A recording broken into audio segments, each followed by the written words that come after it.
I asked Neeraj a question. I think a lot of the businesses over here are kind of fairly early stage businesses, I understand. And I think, capital in any form, right? Moment you get to a stage where your business is growing and you need capital to fuel that further growth.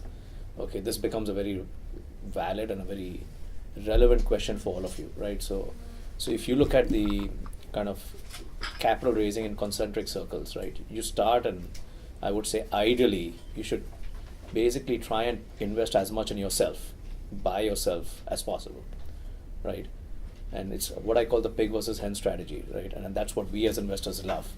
That if the entrepreneur has pretty much given everything herself or himself, absolutely to the maximum that they can do, we know they're fully committed in making the business succeed, right? Yeah. What we don't like is entrepreneurs sitting on the fence, saying, okay, I'll put in my 15, 20 lakhs, 50 lakhs, and maybe my personal net worth is 10 crores or 20 crores, and I just think that's enough risk capital I want to put to work, but now let me go and raise capital and see where else I can get the next crore or 2 crores or 5 crores to come in, right? So these are questions which investors are going to ask you, right? Okay, what is it, how committed are you? And how confident are you about making money for yourself? And that somewhat reflects upon when we or someone, an investor comes in, right? An external capital provider, as to, okay, if these guys are so serious and they're so committed, why they're not putting more money themselves? Why are they coming to us? So there's a whole balance of risk trade-off, right? As to how much are you willing to go yourself in versus how much do you want someone else can come in and share your risk in. So whether I'm a provider of capital or equity or debt, I'm going to look at it that way. So when people are feeling, okay, they're ready, they want to go into the market, what are some of the things that they need to do to prepare themselves so that they're kind of investment ready? One part would be, as Dhanpal mentioned, that what's the level of commitment in terms of financial resources that they may have committed of themselves. But what other things would you be looking at, Bala, say, in making sure that the company is ready? Yeah. So in fact, I'll just borrow from. I was at an Inc. conference and they asked me to pretty much talk about it. So I'm just going to repeat some of it. I think if you were to again put this in the context of the stage of the company, it becomes very meaningful. So when you're, let's say, at a very, very early stage, the call is essentially on you, right? On the concept. So let's say that that you're coming to me for funding, you don't have revenues or profits to show. It's just an idea, and it is something that you're very passionate about.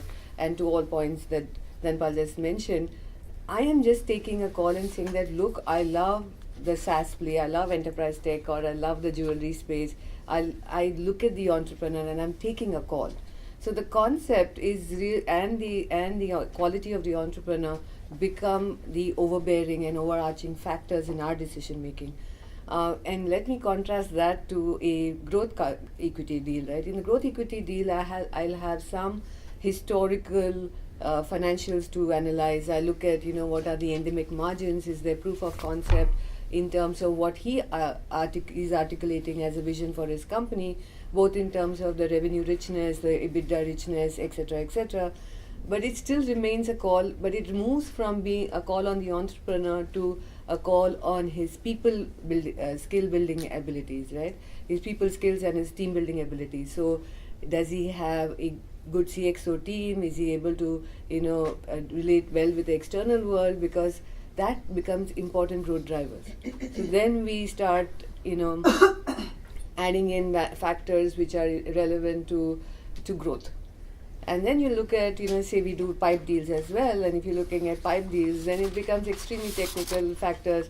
What is the market value in it at? What is the EBITDA multiple historically? What am I paying? What am I going to? So, the richness of the decision making or the complexity of the decision making varies over a period of time, and it moves from this very subjective to a fairly objective call, because in a listed company you have far more stakeholders, you have a larger board, you can then do a lot of referenceability.